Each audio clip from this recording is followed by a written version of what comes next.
welcome aboard the Knitty Stew podcast. My name is Leanne. I am the Knitty Stew. Stew is short for stewardess. I am a Canadian flight attendant and a knitter, and this is my YouTube channel where I bring you on the road with me.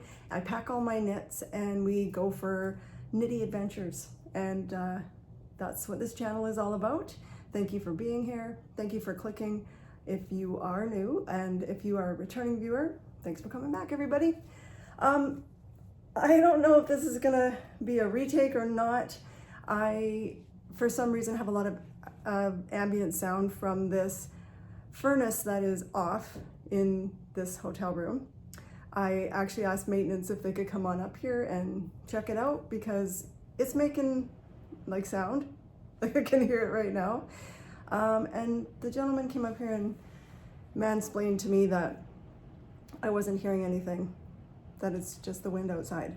So yeah, anywho's, this is just another confirmation that I need to get myself a really good microphone. I just watched Mostly Knitting Tash. She has an excellent podcast, and her sound on her last episode was mwah. And she told me about the mic that she got for her camera. So I'm gonna look into that, but for now I'm gonna pause the video, check the sound quality, and then come back and carry on. Okay, well, I put my earbuds in and I listened, and it's a bit echoey, and I do hear the wind slightly, but as the Niffies say, we gotta get her done. And here we are. So I've actually packed some blankets and a pillow underneath this furnace that's not making sound. And let's launch into it because I have a lot to share with you today. And it's been 6 weeks since my last episode, and I have 7 finished objects. Some of them are smaller accessories, so don't fear, it's not gonna be a 14-hour episode. And I have 3, or is it 4? 4 1/3 works in progress. I have footage to insert from my adventure here in Southern Ontario. It's actually not from Kitchener. I drove an hour and a bit up to Toronto to show you some footage of a dream yarn shop that I have been wanting to visit for a very long time, called the Knitting Loft. So I'll be inserting that, and then at the very end of the episode, I'd like to just do a tiny little acquisitions / gifts segment, and then let y'all go and wrap it up. But before I get into any of that, I need to thank today's sponsor, The Knitting Circle. The Knitting Circle is an online community where knitting lovers can always discover new project inspiration, exciting techniques, and helpful tips taught straight from the experts. It's perfect for anyone who's interested in creating beautiful, one-of-a-kind knitted items, from beginners, experts, and everyone in between. The Knitting Circle's tutorials are broken down into easy step-by-step instructions, making learning simple and fun. No matter what you like to make, the Knitting Circle has projects to fit any style, any skill level. They have everything from hats to scarves, how to finish, block your items.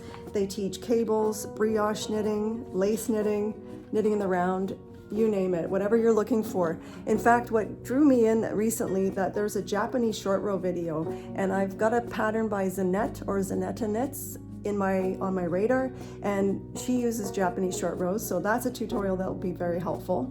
And also, I seem to be somewhat obsessed with fingerless gloves lately, and I have a collection going on at home, but I'd like to add to it.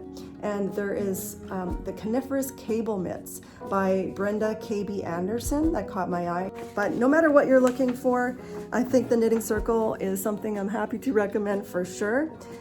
Please join the community. You become a member, and for $1.49, you will have a full year of premium access to the Knitting Circle. So that is available to the first 1,000 of my subscribers.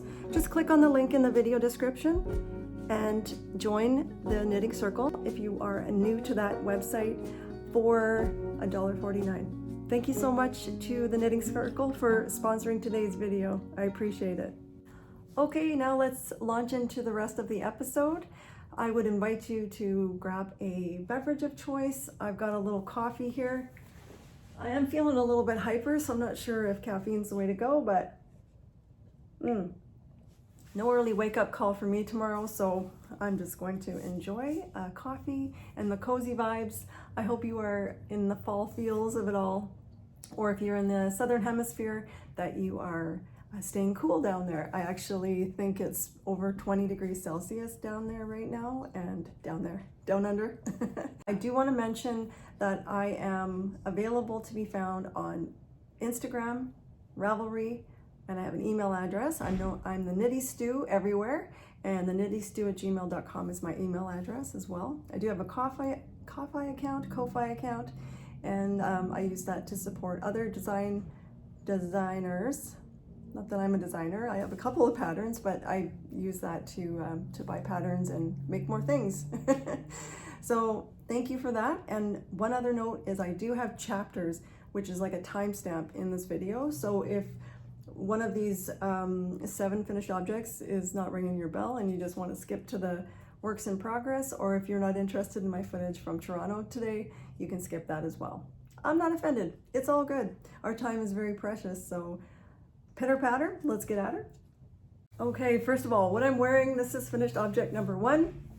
This is R4, ranunculus number 4. I did not have this cast on. I had this in my mind before the end of the last episode. I had just finished ranunculus number 3, but I was online, which I do, or I received a newsletter. I don't know, both of those are, they get me every time. And I saw this yarn. It's Lang Mixtape Super Socks Color 4-ply Superwash. It is sock yarn, but it was like an 80s vibe that was calling to me from, back in the day. It's the dark moody colors and then the bright pops of highlighter neons. It got me. And so I went online and I couldn't find this actual colorway, which is called Party Mix. This is actually 75% virgin wool, 25% nylon, by the way. So I went online, I found the Wool Queen, which I think is Sudbury, Ontario area, and it's an online shop. And I got myself 3 balls of this, and I only used 1.6 balls to make this ranunculus. And what I wanted was to not have to play yarn chicken and be able to do like full-length sleeves. So I'm gonna stand up so you can see.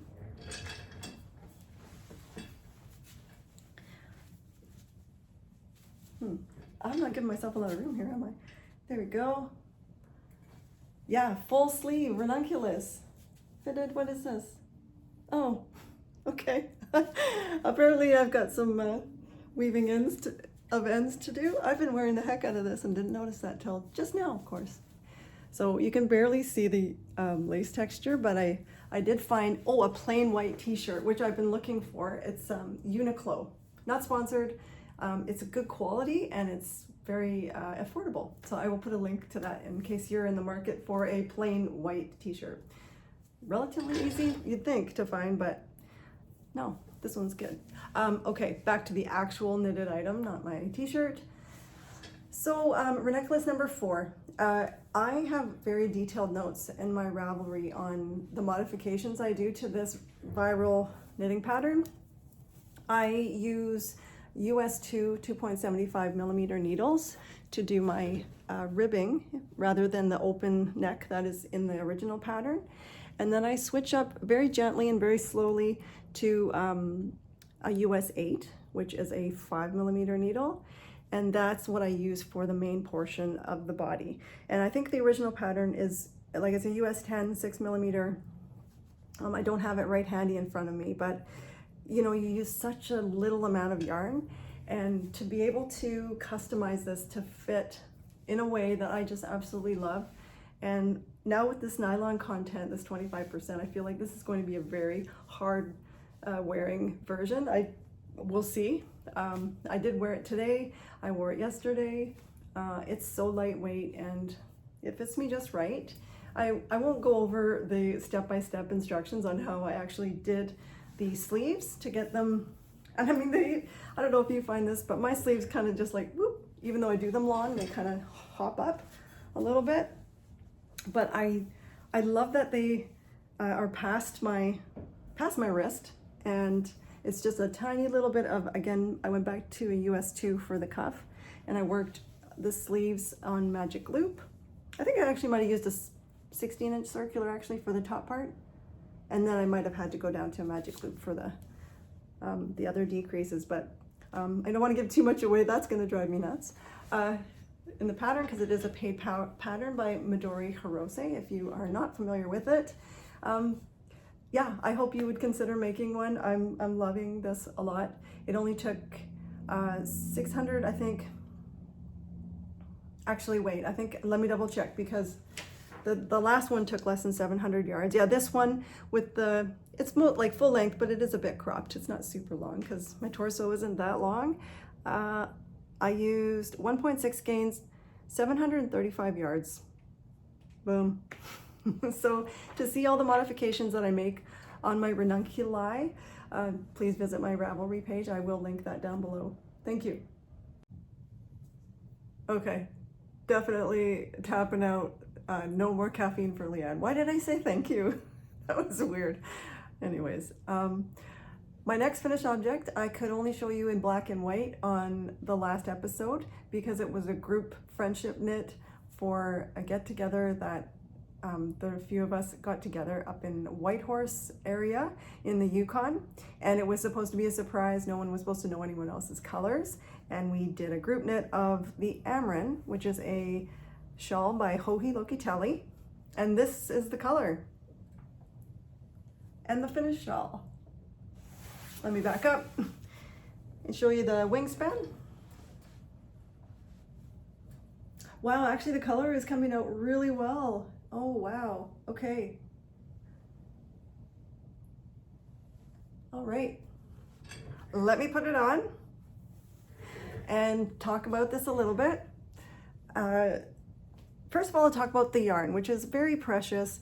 This wool was gifted to me by my sister Wendy, who went to Peru with her husband in 2017, and they visited the Sacred Valley, and it was a women's collective, and these women were walking around spinning this alpaca, vicuña, which is I think also another type of alpaca, and they were dyeing it naturally with cochineal, and yeah, she bought a fair bit of this stuff, and I've given a lot of it back to her because she's now weaving.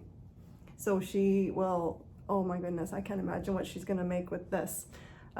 It's so light and drapey. I don't know what I'm doing here.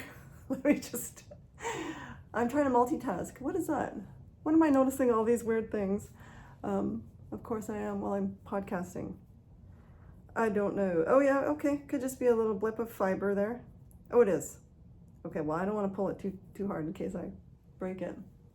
So there it is, the Amrin by Joji Lokitelli. This color is just, it's stunning. Honestly, I can't believe that they do this naturally.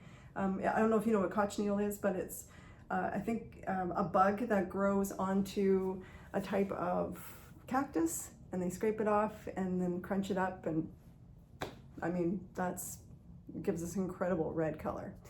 So that's, the color is the stunner. The shawl itself, the group of us were all kind of laughing at the end because these wedges that you do with the short row shaping, it's a trust process, because as I'm working it, I was losing my will to carry on, because I'm like, I'm not really loving the shape of this thing. It's super weird. It's jaggedy, I guess is the word I'm looking for. And I kept thinking, well, maybe I'm doing these wedges incorrectly. Am I doing them on the right or the wrong side? And I thought blocking would work magic, and I did block it rather aggressively. But what actually, you know, as you can see, like, it's like, what is that? It's just a weird bump. But we all met together at Braeburn, which is a beautiful lake just outside of Whitehorse, north of Whitehorse. And we were going to exchange colors and make tassels from everybody else's project, but we weren't really loving the projects like 100%, and a couple of my friends did not quite finish. And so we decided, like, let's make them less ugly by not sharing colors that might not go together. And putting on the tassels truly saved the day. I don't think they're optional. It says they're optional, but they're not. It is a fun and engaging knit, that's for sure. I used a US 5, which is a 3.75 millimeter needle. It's a lot of garter and a simple 8-row repeat for this lace. Let me see if I can do a better job showing the lace than I did on the last episode. It's kind of like a flower, I would say. And I'm not doing a great job. Oh, there we go. How about I move out of the way? Isn't that pretty? Yeah, that is really, really pretty. The shaping itself is a little, but it was fun to knit, except for at the very end when I think I was on section 5 of it, and I was like, I'm gonna do some math to figure out how to not finish the last, I think 17 rows. I just wanted it off the needles. And yeah, it weighs next to nothing. I think I used 100 grams. I think the skein of alpaca was like 115, and I saved plenty to make the tassels, which was great. So anyways, that is finished object number 2. Finished object number 3, 4, 5, and 6. I'm going to go through rather quickly because they're small accessories, and I hope maybe you would get some inspiration from these as perhaps gift knitting. This here, these are called free mitts, F-R-I mitts, and it's a pattern recipe that is free online from Miss Evil Knits, and her version has color work, and she gives a recipe basically, and you riff on it. And while we were up in Whitehorse, Brittany gave me a small amount, or I could have had a little bit more if I wanted, of mill ends of her precious low mileage wool that she sources from a shepherdess in Alberta where I live, and it's just really, really precious stuff. Let's just put it that way. If you want to try her mill ends, I saw her on her Instagram recently. She did put that she could send you some to try. This only took 25 grams. I do have tiny hands, and I basically knit the whole thing flat. And what you do is you start at the top, and you're supposed to do a crochet chain. I seriously even struggled with that. My friends up there actually, I think both times, Kelsey of K-Zip Knits actually cast on my crochet chain. It's the easiest part of crochet. Why am I so stuck on it?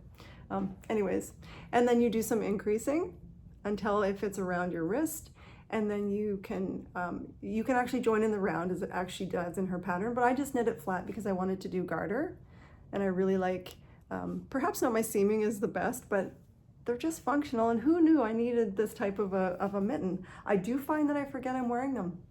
What the cool part is, you can take it off the middle finger and just flip it up, and it's like a wrist warmer.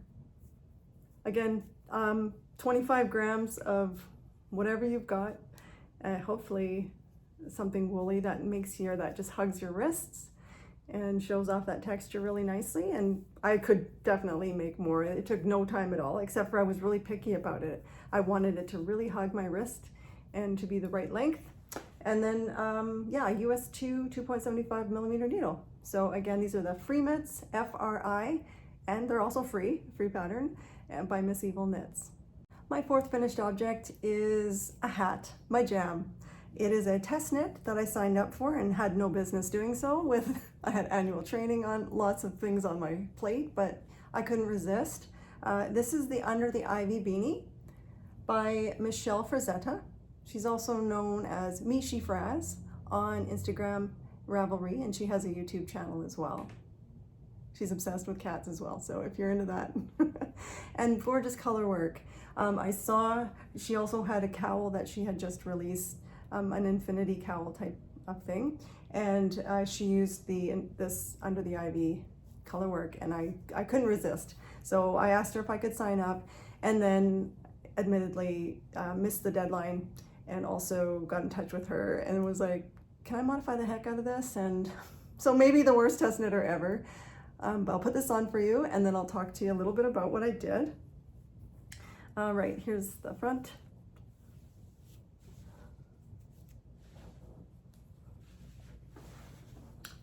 Love it, love it. I wore this today out and about when I was walking. It was actually raining a little bit, and the wind was going, and then it was cloudy, and it did all kinds of things. This was a very lightweight accessory to wear. And I just Absolutely love the motif, which the original is even more stunning, but let's dive into what I did here. So really quick, I have knit like a lot of beanies and hats in my life, in this particular type of weight of yarn too. So this is sport weight yarn. This is well, technically, so it's Biche Bouche Le Petit Lamb's wool. Am I actually Canadian? And then this is Spin Cycle as well, which is considered, I think it's supposed to be considered sport weight. But I tried knitting the Guthrie hat using this, and then I had paired it with Vovo by Rosa Pomar. And it was just so different. Like the Spin Cycle was very thin versus the Vovo. And putting these two together, though, the Biche Bouche Le Petit Lamb's wool, I think was a good match, the two of them together. So my gauge, I used, I got 24 stitches and 32 rounds on a US 4, 3.5 millimeter needle. Please know that I apparently am a loose knitter. I don't know what happened to me, but this is the case. And also, yeah, I'm learning this, and I'm trying wooden needles sometimes now, and whatever. I'm okay with it. I think it looks really great. The pattern itself is written in 2 different weights of yarn. She did a sport weight version and a DK weight version. And when I opened up the test knit, I looked at it, and because I've made so many hats in this type of weight of yarn, etc., I knew it wasn't going to work. The finished measurement on the one size, the sport weight, was 17.6 inches circumference, and then the DK, or the larger size, was going to be 23.5, and I have a 21.5 inch head circumference. So I emailed her and said, can I modify this to get like a medium in the middle? And in order to do that, I was required to do a 24 stitch modification of the color work versus a 36 stitch, which is what the original pattern had in it. And she said, yeah, go for it. Let's see. I love seeing what people come up with. And she's awesome. I think the hat turned out awesome. It's very lightweight. And I mean, there's nothing more satisfying than color changing yarn. Look at that. This skein is Ghost Ranch, which I got, I think, a couple summers ago when I was out in Kelowna. And because of the pricey nature of it, it single-handedly pushed me into ordering an e-spinner. And it set me actually on my e-spinning journey, which, you know, if I'm doing the math right now, I probably should have stuck with just buying a Spin Cycle.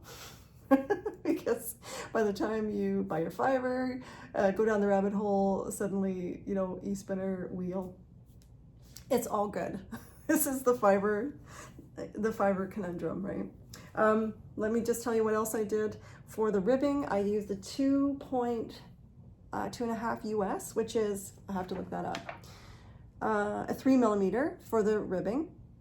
And then I omitted one of the other charts for the color work so that I could start decreasing at 6.5 inches from the cast on to where I like to start decreasing to fit my little head.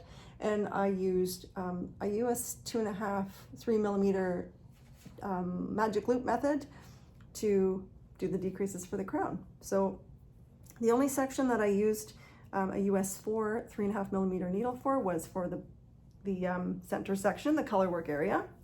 I'm going to show you my floats, and I have an exciting thing to talk about when it comes to color work right now. I hope, yeah, look at that. Eek! Super fun.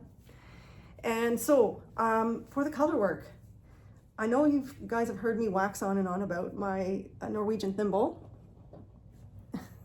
So here is my low-ran Norwegian thimble, which I modified by using silicone inside to keep this sucker from slipping around on my finger when I'm trying to knit continental and do color work, which I find this had flattened my color work so nicely by holding my color work in my left hand.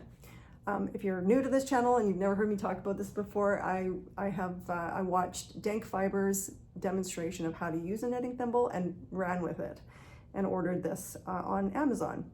However, Amazon has stopped carrying this low-ran needle thimble, and the other ones that I had ordered on Amazon before had really these guides were quite far off the circle part, and I found that it was making my color work not as nice and neat as the low ran one, which had these closer to my finger. So if that makes sense. However, this, and even now, it's starting to, like the silicone, which I just use silicone that you get at Home Depot and put that inside, is coming out. I was starting to get a little frustrated, and then every time I'd have to stop, I'd put that thimble down and I'd have to like re-thread it through those metal things. And I thought, I wonder if there's something simpler. And I found this. Does it get any more simple than a plastic thingy-majiggy? And it's tiny. It's a small version by Clover. And this little plastic yarn guide is what I used and what I've been using on my color work, which I have another item to show you, and I'll stop talking about this in a minute, but I'm pretty pumped about it because relatively inexpensive. This is Clover brand, so you know it's a well-known knitting implement company, and you just so all I have to do is like drape my dominant color, which I put next closest to my heart, and I even put it like I put a little heart there so it would remind me, and then my background color I put in one of these slots a little farther away, snap it down and hold this close to my knitting and just carry on. That is so simple and it seems to be working. I'm pretty excited about it. I should probably make a little tutorial about this.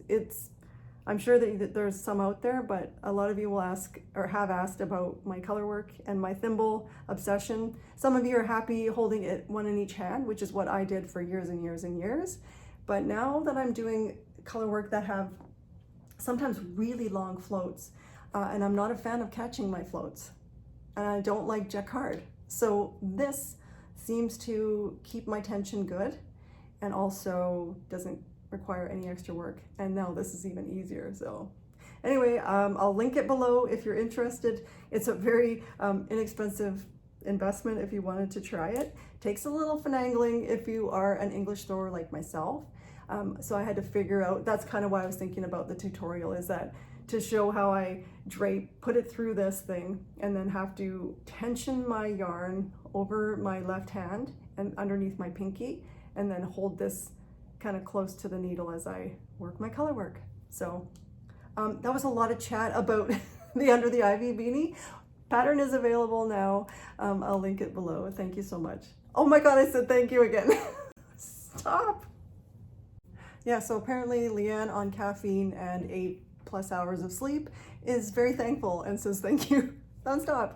Okay, I am gonna zip through the next couple of accessories here. So my next finished object is a cabled hat, a super bulky, chunky cabled hat. And I made it for a colleague of mine, a friend, another flight attendant, who had asked me for one last October, and then we worked together again recently, and she's like, oh, hey, remember we were gonna have that hat? And so I said, yes, let me get on top of it. So I'm gonna put this on so you can see how it fits. It is a super bulky, chunky yarn, and the pattern itself is a riff on the best cabled hat pattern, free cabled hat pattern in the world, called Jason's Cashmere Hat by Melissa Thompson. Now the Jason's Cashmere cabled hat is it's free and it's made in worsted/Aran weight yarn. Such a classic, it's amazing. Please go check that out. I'll link it, of course, downstairs, down below. And so I used some of the numbers from that hat and made a super bulky version. And all that is in my Ravelry page on the notes if you wanted to make one just like it as a quick gift knit. Also, she's going to get her own, but I do have a fur pom-pom, a faux fur pom-pom, and I just like thread it through here, tie it off in the middle, and boom, Bob's your uncle. This is your outfit to Starbucks. Super chunky weight. It literally takes like not even an evening, I would say, if you sat down at most. If you're a proficient knitter, probably 4 hours. I use a US 11, which is an let me just double check, US 11 8mm and a US 13 9mm on Loops and Threads Cozy Wool, which is, according to Ravelry, it's discontinued, but I found it at Michael's, and down in the US, I think it's similar to like your Hobby Lobby or Joann's kind of thing. And it's acrylic yarn, and I think it's lovely. It's 50 wool, 50 acrylic, so it's a blend. And that color is Mushroom. Takes no time. It actually takes less than a skein. I used 91 grams, which is 64.5 yards of it, and it knits up in a flash. Super quick, you know, thick chunky yarn, thick chunky wool, good for gift knitting. I've also made many out of the Lion Brand Woolies Thick and Quick, and in that instance I use for the instead of a US 11 and a US 13, I use a US 15. Yeah, a US 15 for the body with the Lion Brand Thick and Quick. So it generally would fit any adult head size. I'd say between 20 inches and 23 inches. And you know, if it's a bigger head, maybe just need to add a little bit more height. But otherwise, it's a great little go-to hat pattern that I use for gifts. And yeah, so that's it. Finished object number, I think we're on 5. We're getting there. My 6th finished object is another quick gift knit idea, hopefully that will be helpful to you. It is my first hand spun knitted project. These are my woodland loafers. It is a pattern by Claire Slade, also known as Verily Knits. She is a really cool designer, by the way. And this, I'm super proud of these. I think perhaps the best way to show these would be putting them on my feet and maybe doing some footage or inserting pictures. Maybe I'll put up some pictures here. I did put these on Instagram because I was so darn proud. My first hand spun. And the colors are coming out so nice right now. It is golden hours, so when the sun is out like this, it's amazing.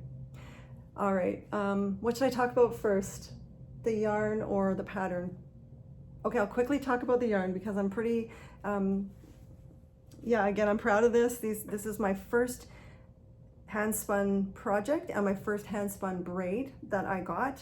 This yarn is what I created using Akara yarns, or just, maybe she just called Akara, sorry, I'll put her name on the screen or I'll link her down below. And it's 100% Cheviot, and it was really fun to spin as a newbie spinner. Everything is very slubby. There's like thick, thin, all kinds of stuff going on, but the color itself, which I don't remember the colorway, just was all the vibes on that sucker. Isn't that beautiful?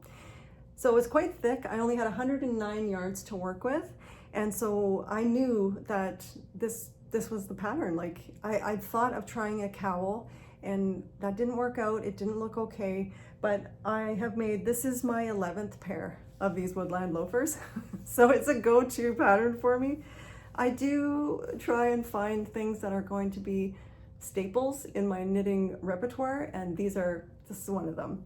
So I used a US 9, which is a 5.5mm needle, and I go down a size, so it comes in yeah, all kinds of sizes. I'm sorry, I don't have that handy, but it's got a good range. And she also has a DK version and also a children's version of the pattern. So for me, because I am a loose knitter, I went down to the ladies. I think it's like a size 6, US 6 feet. And what you do, the best thing about this is that it is seamless. So you start at the back and you do your garter stitch, increasing, and you work this the sole of the pattern, and then you do some picking up around the edges, all kinds of short rows and shaping, and then you yeah, you finish off at the top of the slipper. And normally I don't felt them, but because my yeah, my slubby nature, and that there was like a fair bit of space between some of these stitches, because as a new spinner, super chunky bits of my spinning, and then all of a sudden there's like cobweb thin parts of my spinning. So I put them in some hot soapy water and I felted them up real good.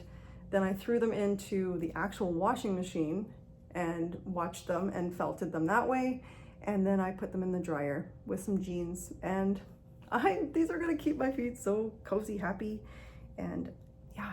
So my handspun and Claire Slade's Woodland Loafers pattern is my second last finished object. One more to go, and that's that. My seventh and final finished object is my Nordic Noel Test knit for Anniina Juuti knits, Anniina, who is an amazing designer. She has a profile on Instagram, Ravelry, and a YouTube channel, so please go check out Anniina. What a gifted designer. I think she has made the festive sweater. This yoke is everything, and I begged her to let me test it, and so she let me test size number 3 of the pattern. I showed the part of the yoke on the last episode. I was having some issues with my tension was getting a little tighter as I went, and I did my short rows. I think I made some mistakes. There's short rows in the ribbing, so I started over. And in the interim, one of Anniina's testers from her Finnish group, she has a group of Finnish test knitters because she's from Finland, and then she has North American testers as well. So very thorough designer. Had said that they didn't have a lot of room and space on their size 3, which is the size I'm testing. So she did a revamp of the chart with different increase speed, I think, or just like more frequent increasing. So I started over because of my tension and also my short row thing that I'd done. And I made the new chart. And I'm not sure if I should have stuck with the original. But anyway, I'll talk about that a little bit later. I'll tell you what yarn I used. I'll stand up and show this to you and get into the details.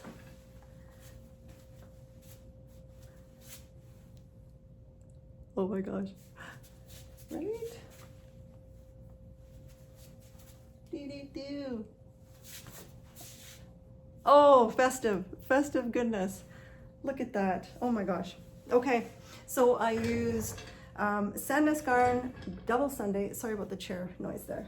Sandnes Garn Double Sunday petite knits. The main color is Urban Chic, also known as number 9080, and I used just under 6 balls, or just under 7. Let me see. Yeah, I used just under 6 balls of yarn for that. And then for the motif color, this is White and Borden, which is also 1001. 1001. Let me make sure I've got the right. Yeah, 1001. And I used just under 2 skeins, so 228 yards, 209 meters. So, and for the main color, 685 yards. And I was getting gauge, which is pretty sweet. Again, I used this. I switched over. Yay, little clippy.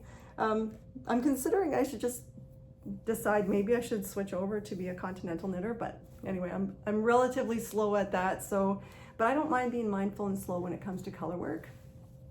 So yeah, this beautiful motif. I just want to get up a little closer so you can have a peek at that. In here, wouldn't it be cool if I added little red things to the holly? And I love the zigzag, the whole bit. And then I don't know if you'll be able to unsee it, but like we noticed in the test group on Instagram, this kind of looks like a little bit of an alpaca face, right? It's got little alpacas smiling. Yeah, so anyway, I think the test knit ends on the 30th of October, so just a couple of days. I finished ahead of time, and I think it's fabulous. It'll be available in November. Again, I do think I maybe could have just gone with that original pattern, and if I make it again, I would probably go down to the size number 2. My chest circumference full bust is 36-ish, 36 and a half sometimes, and I feel like I should start measuring under my armpits versus my full bust when it comes to patterns, because when I do raglan, or sorry, this is a circular yokes, I find maybe I get too much on the arm stitches. Maybe you guys can tell me if that's what I'm doing, but yeah, I'm very pleased with this. I did a 2-color version. The original pattern is in the full holiday red, green, and white, and yeah. Anyway, I don't think you can go wrong with a stunner like this, and I'm really glad that Anniina let me test it. So Nordic Noel should be available in mid-November. All right, that's it. That's all my finished objects. I'm going to insert my vlog style footage for you here, and then we'll meet back and I'll quickly go over my whips. Okay, well, good morning. Welcome to the new uncut version of the Knitty Stew podcast. It is Friday morning, and I landed into Kitchener here last night at about 2. Actually, that's not true. My head hit the pillow around 2 in the morning. We landed at about 1. Yeah, so I had a garbage sleep, and I can count on one hand the amount of times I've done this, but I called down to the front desk, and I've asked to be moved to a room on the west side of the hotel, because this is why I did not sleep well and was woke by a fire truck and semi-trucks all night long. Oh, of course, doesn't look bad right now, but this is an extremely busy road. Obviously, it's Southern Ontario. It's a very busy area. Anyways, I am here, and I called the front desk, and they were very nice and accommodating, and they're gonna just move me across the hallway. So I'm gonna do that, and then coffee immediately, and then assess what I'm gonna do today. I'm toying with the idea of renting a car and driving the hour and a bit up to Toronto to check out the knitting loft. So stay tuned, that might be the adventure today. Okay, so I got moved across the hall, actually down a floor and across the hall, and it's much quieter, I can tell already. And while I'm getting myself settled, I thought I would show you guys something that I do get questions, and not recently, but I have had questions about, and that's I'm unpacking my lunch right now. So this is not my best work, I'll admit that right off the bat, but a lot of people don't know, but most flight attendants will pack enough food for their trips with, a hot meal here or there, or if you are going to, say, another country that doesn't allow us to bring in, say, what I've got today, I've got some fruit and meat, that kind of thing, then you do have to buy stuff at the grocery store. But I like to save my money and purchase food and just bring it with me. So here's what I have, and the first thing we do is we just really hope and pray that we have a working refrigerator in our hotel room. This one's not feeling very cold at the moment, so I'm gonna crank it up and hope I hear a sound. No, I sure don't. Okay, so I got a quiet room, but maybe a fridge that doesn't work. Anyways, I'm no princess. I'll just do my best with what I've got here. So yeah, in my lunch kit, I don't have a bendy tripod, which I should get so you can see. Ooh, okay. So here we go. So what I do is I blend high-fat things like coconut milk and avocado and frozen fruit and protein, like a powder, chocolate powder, and I blend it with almond milk and some kale, and I freeze these Nalgene containers full of smoothie, I call it, my protein smoothie. Now the color isn't great, but I bring as many as I have frozen in my freezer at home, so every time I make one and have a fresh one at home, I freeze one and put it in the freezer at home and then bring it with me on the road. So I'm in good shape. I've got 5 of them. And what I do is once they thaw, they're kind of like Slurpee consistency, and I put in this little stasher bag is pumpkin seeds. So I add pumpkin seeds to my smoothie. Then I've got some fruit, which I like nice and cold, so I'm gonna keep that in the fridge too. And granola bar. I bring some tuna and cheese and meat. I pack cheese and meat.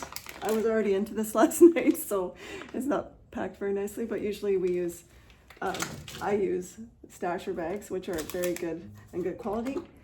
And I bring my own hazelnut coffee cream now, which I'm apparently addicted to. So yeah, so that's it. Again, I said it's not my best work.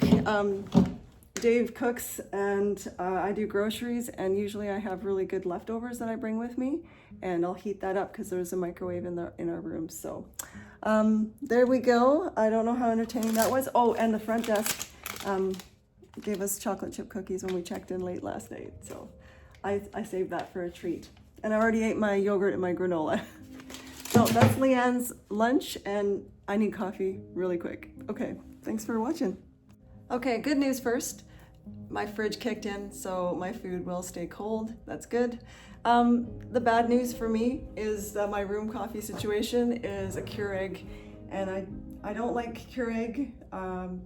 First of all, I just find it tastes a little bit like plastic, and second, I don't like that the pods are not recyclable, so I feel like, well, it does have a coat on the bottom that you could recycle, but I don't think they get recycled. There's nowhere to put that, so yeah. So I will probably head out and do, definitely will head out. This is not a probably. I'm gonna go get myself some caffeine, and I think after I do a little prayer, journaling, and meditation, I will assess what I'm gonna do for the rest of the day.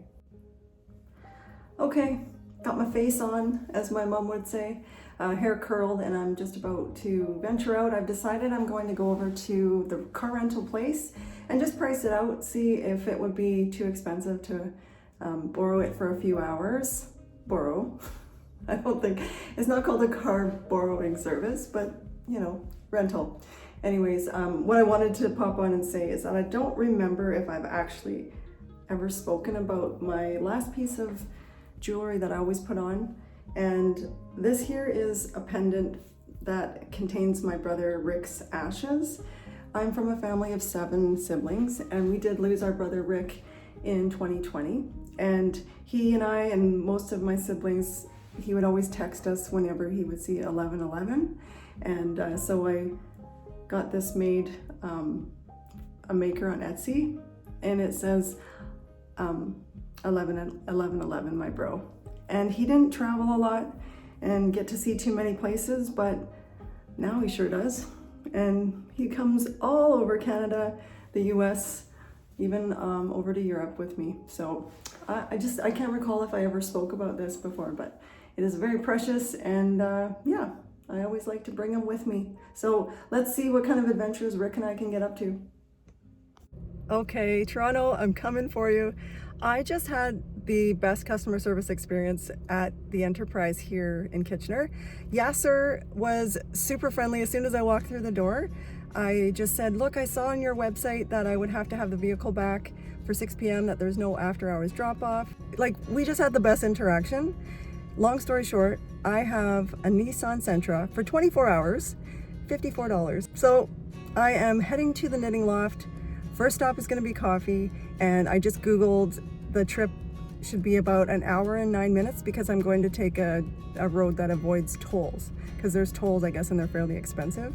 Again, Yasser giving me all the details, and yeah, it's going to be a really fun day. I'm so looking forward to it, and let's get going.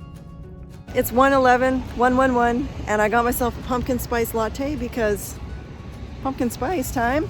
It's just a beautiful overcast fall day. So my estimated time of arrival at the Knitting Loft, according to Google, and avoiding tolls and an accident, will be about 2:30 in the afternoon. So off I go. I'm gonna have a nice safe drive, and I'll see you at the Knitting Loft. Okay, I made it. I had a rather uneventful drive up the 401. Hold on, I'll close this window, it's loud. And I made it here in, I think it was an hour and 40 minutes, which isn't bad. And I'm about to go in. I do realize that there are other yarn shops in Toronto, and I'm actually staying in Kitchener, but the reason is I have such a long layover this time in Kitchener that the only way to actually get to Toronto for a layover at my job is to do red eyes, and that's just not ideal for me. And also, they're not that long and not that close to for me to get to the Knitting Loft. So that's why I took this opportunity to come here today. And yeah, I think there's probably at least 5 other yarn shops. Unit Toronto, Romney Wools, Yarn Untangled, the Knit Cafe, all kinds of places in and around the greater Toronto area and within Toronto. But this is where I could get to today, and I'm excited to go in. What was the clincher for me is I went on their website and they had not one, but 2 pages of Rama fennel. So they said they had to do 2 pages on their website. So I'm expecting a wall of Rama. I'm a big fan of the Norwegian wool. I made my fletching out of it and I need more. So that could happen today. Okay, so I'm gonna go in and show you this beautiful yarn store.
Okay, so far it has been epic. Believe the hype. It is incredible. I was sent down here to find the Rama. So there's 2 levels. Oh my gosh.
before I hit the highway, I decided to grab a Tim Hortons refresher. 3 hours, I think, I was in the knitting loft. I'm just still reeling at the incredible range that they had in that store. Everything from La Bien Aimée to Spin Cycle to Rowan. I mean, you name it. And they also have their own store blends of yarn as well. Gorgeous stuff. And then the basement was a lot. I couldn't believe they had such a crazy selection of the Iztex and the Rauma, which I did expect. And yeah, they have just all the things. So it was a really great experience. This might not be the most exciting vlog podcast because I'm not really showing you Toronto. I literally rented a car, drove straight to the knitting loft, and now before it gets later in the day, I'm just driving back to Kitchener. But I still hope you enjoy my podcast, whatever I show, and I kind of feel that it has evolved into let's have a realistic look of what Leanne actually does on the road, and that's kind of what I'm trying to show you today. Anyways, like I said earlier, I didn't have a great sleep, so I kind of just want to head south and get back down to Kitchener and yeah, just relax and rest. So, all right, that's it, and yeah, talk to you later. Welcome back to the Works in Progress segment. I am in a race against the sun right now. The light in this episode and possibly the sound is kind of all over the map, but here we are. You know, fall/early winter in Canada. I got golden light, and then I had like super cold light, and here we are. Anyways, let's talk about the works in progress I have going on. I have 4 1/3 works in progress. The first one you've seen before, I think at least twice, maybe more. I'm still working on poor Daver's socks. I had finished one of them, and this is Andrea Mowry's Everyday Sock, DRK Everyday Sock, and I'm knitting in what Dave had requested is a camouflage colored yarn by Arcane Fibers, and this is, I basically got nothing done. I've done a little bit more on, so I finished, it's a toe-up sock. Let's not discuss the shape. Or let's, I don't know. I'm feeling spicy. All right, and then it's just a rib sock, and it's got this fleagle heel, which can be a little bit tricky. I did much better on this particular pair. I had made it once before, and I couldn't figure out how to not make that ribbed and funky. It is a really fun technique, actually. And now that I've got that figured out, it's just the leg left, honestly, and then Daver will have a finished pair of man's size US 11/almost 12, and yeah, so those should be done in the next episode, I promise. He's like, "Are you done with socks yet?" Not yet, because I don't know about you guys, but I'm like having a case of the woolies. I was talking to somebody. Knitting mojo this fall is hit hard. Like, I just want to knit all the things, and only things that bring me joy. So that brings me to the next work in progress, which is, I'm just gonna bend over and grab it here. This here is the Candy Cloud cardigan. Now this yellow warm light going on here is stealing some of the thunder of this. And I know you saw the mint in the last episode. This is the Cami Jo knit yarn that I was gifted by her. And this is her pattern, but it is not the one I was working on last time. For whatever reason, that yarn does not want to be anything less than the happiest thing ever. So not that the last pattern wouldn't have been happy. It was the cactus, her design called the cactus sweater. And I was going to insert some color work into it, but this yarn on its own just wanted to play and be the happiest unicorn colored cardigan ever. So this is a pattern by Cami Jo Knits, Camilla Hoyer Adamson. And what it is, it's 4 strands of mohair. And it's the lightest, cloudiest thing ever. Let's get close so you can see. It's knit on a super large needle. I believe I'm using a 10.5, no, 10.75, which is a 7mm tip. Look at those cute stitch stoppers. And so you hold 4 strands of mohair, whatever you've got. She does a version where she just keeps switching it throughout, so it's kind of like a fade. I'll put a picture on the screen somewhere so that you can see what I'm talking about. And it is knitting up so nicely. I mean, the stitches are scrunched on my needle, so you can't, maybe you can see a little bit back here. There we go. Oh, it's gonna be a dream. And I love that I'm able to use up some of my really precious, this is actually not mohair, this is yak. Let me get the band here. I'm using 2 strands of the yarn that Cami Jo had gifted to me. Mint silk mohair, so it's 72% fine kid mohair and 28 grams of silk. There it is on its own. Sorry, I might be, okay, no, I'm okay. And then I'm holding it with some Lily & Pine Surrey, baby Surrey alpaca silk. Sad news, Erin of Lily & Pine is no longer going to be dyeing. She is a local dyer to me, like very local, Calgary in fact, and she has announced that she is shutting down for health reasons, so that makes this even more precious. And then the 4th skein that I'm using is Bramble Ridge. The colorway is called Linum, and it's Surrey alpaca lace as well. 75 Surrey, 25 silk, and I got this at Knit City. So I'm holding these 4 strands together, working a size 2 of the pattern, and this is just gonna be the best. So work in progress number 1, oh no, number 2, because Dave's socks do count, is the Candy Cloud cardigan designed by Camilla Hoyer Adamson, also known as Cami Jo Knit on Instagram, Ravelry, and YouTube. Work in progress number 3 isn't going to make you ooh and ah because it is just in its early stages. Well, maybe it will. I ooh and ah over something that I know is going to be awesome. This is the back panel of the Emsworth vest by Isabel Kramer, and I'm invested. I'm ready to make some vests. I'll have a pattern, the picture of the pattern up over here to the side so that you can see what's going down here. I'm working on some stash yarn, with some stash yarn. This is Brooklyn Tweed Loft in the cast iron colorway. Loft is sportish weight. However, for me as a loose knitter, I can almost get DK weight, DK gauge with it. In fact, I did, and I'm getting 22 stitches on the pattern, so I'm knitting down the smallest size. Yeah, gauge on the pattern is 24 stitches using the needle size 4 US and a 3.5 millimeter needle. And I love the fabric that I get with the Brooklyn Tweed Loft on a US 5, which is a 3.75 millimeter needle. I absolutely love the way the fabric is. It's so light. I had knit another vest, Kermeyer, Heidi Kermeyer, a different vest with Brooklyn Tweed Loft a long time ago. And this one I think is going to fit the bill. Now this is the back panel. You start at the top and then you eventually join, it's top down, you join around.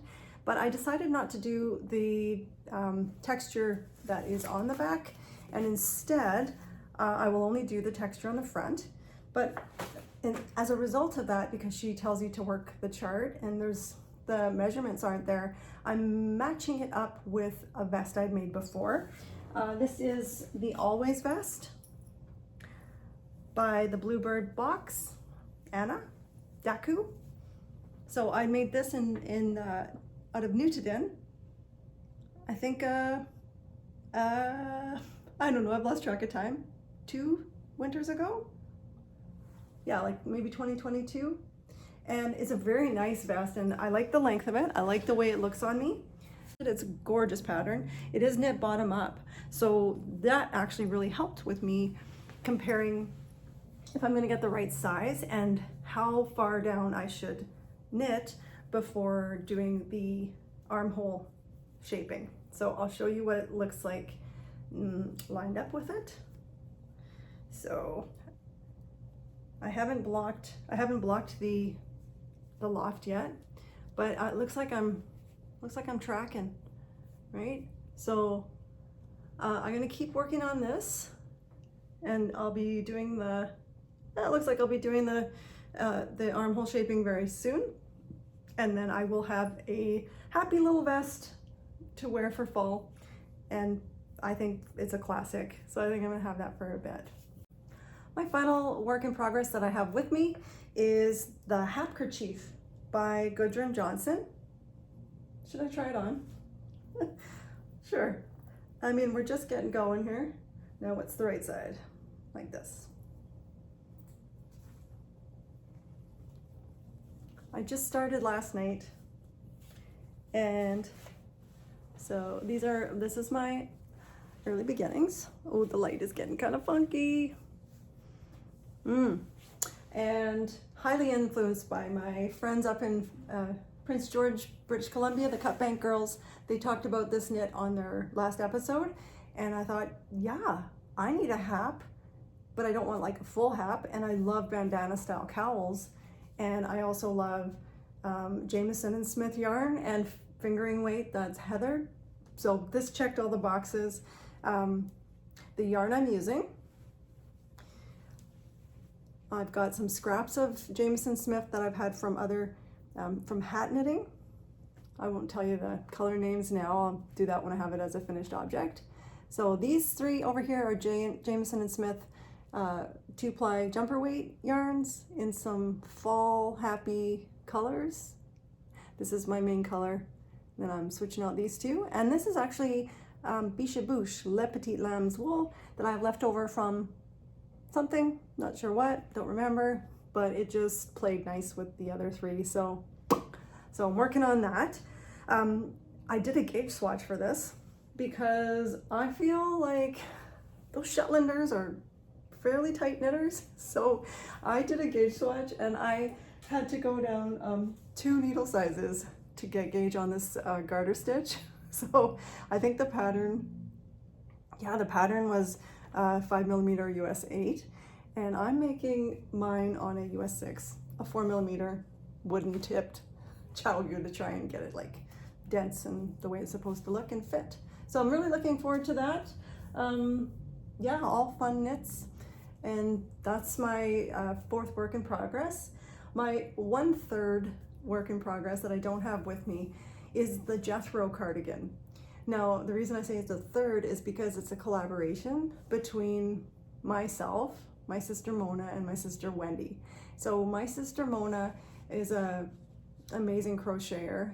She's picked it up like in a incredible way in the last year or so. She was diagnosed with cancer in her tonsil, and during that time and during the process and in the hospital, she picked up crochet, and it just has walked her through this journey and really given her, I don't know, focus, faith, all kinds of things. She was making granny square after granny square. Like when Wendy and I visited her at the hospital, she had piles of these granny squares, and she said she didn't know what she was making them for. And then the Jethro cardigan showed up on our radar, and I said, hey sisters, we should do a collaboration. Let's work together to make these cardigans. And my sister had, I think it's 108 granny squares needed in 3 different colorways. It was just perfect. So she came over the other day, as did my other sister Wendy, and we laid them all out, and I steamed them and got them ready to go. And then my sister Wendy is going to join them.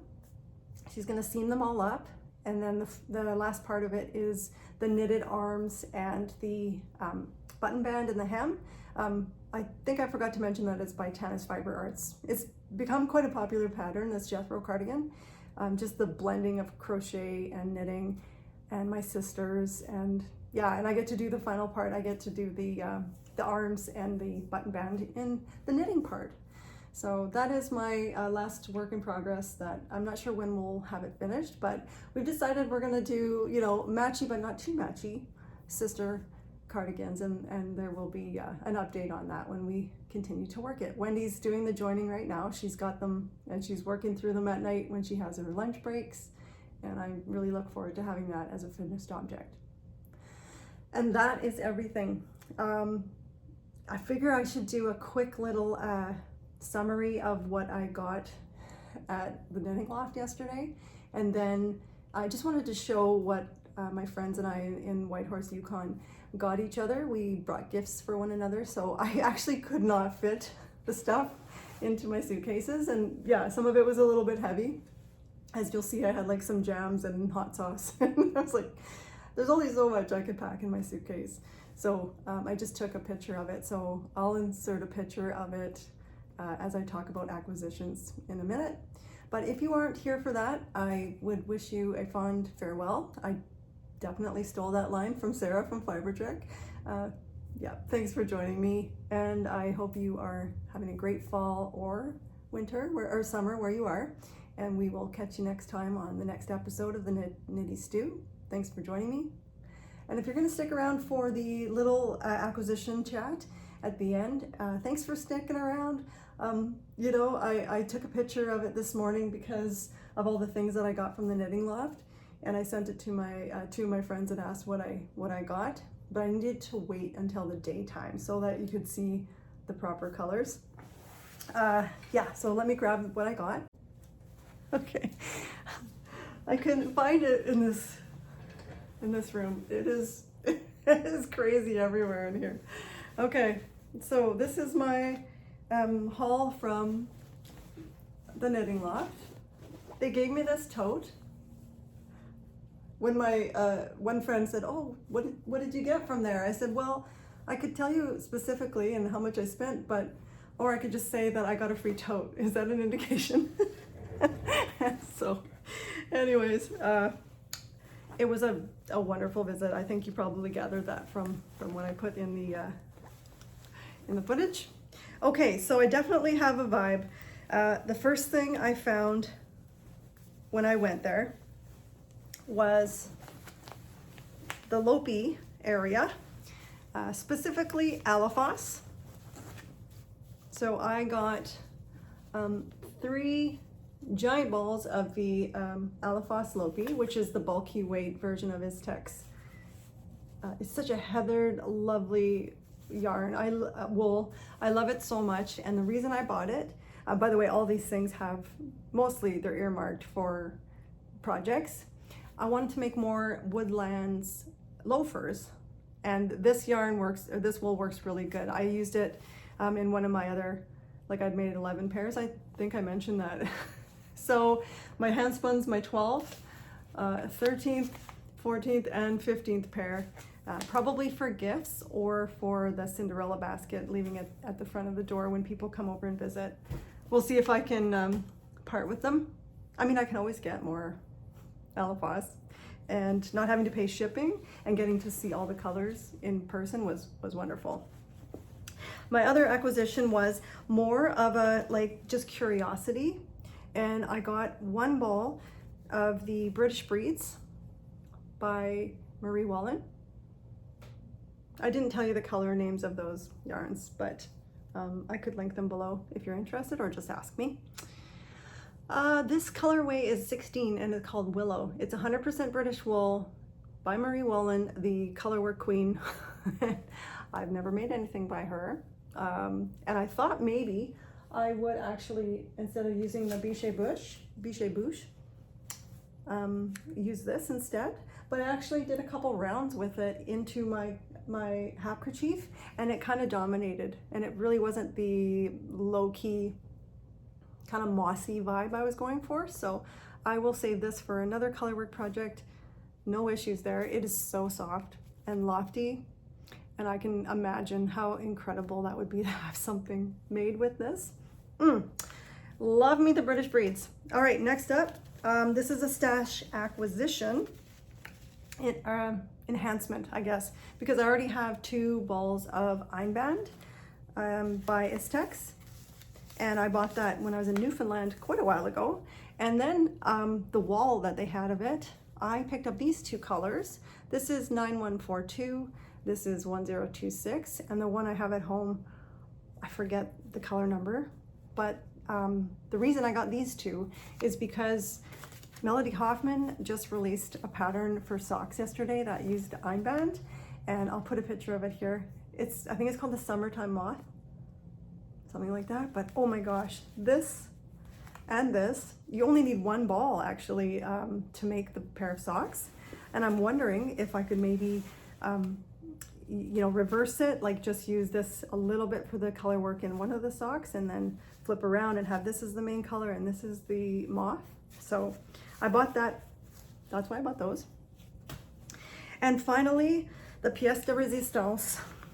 The friends that I was making in the basement and the Rama wall helped me choose this color, and I actually already knew that this was the color. I am loving dark, like undertone, moody purples, plums, Merlot, aubergine colors lately. Oh my goodness. So I got, for me, this is a sweater quantity of Rama Fino Garn. Oh boy, yeah, the golden light has taken the dark away. It's like a brownie purple, so good. It's 488, and I do believe when she rang it in at the till, she said the color is called Merlot. Now this, I don't have determined exactly what I'm going to make with it. It is definitely a sweater, a pullover.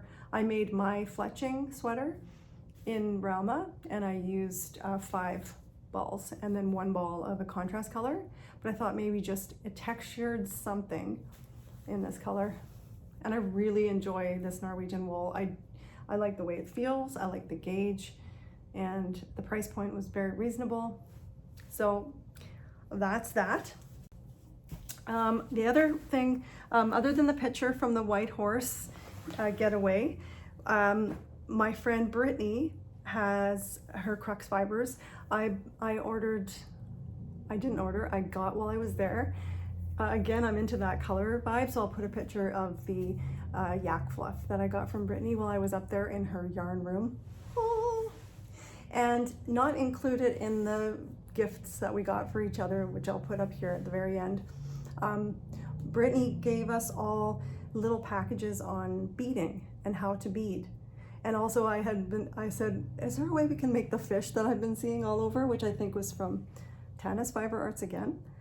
And she supplied all of the supplies and taught us how to do it. So this is an acquisition / gift, but I made it with my own hands.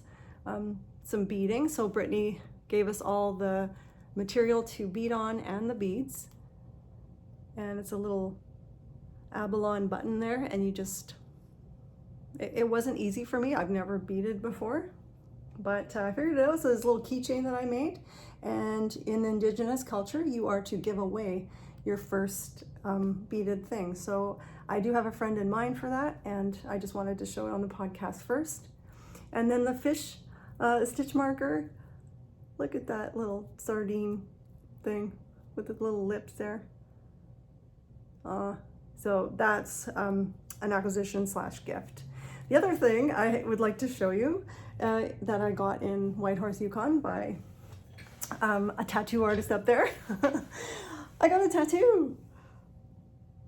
This is a mountain scene, which is indicative of, Yukon and Whitehorse, and then a river. And we thought maybe we would all get, friendship tattoos, and we all did. Got these smaller ones, some in different spots.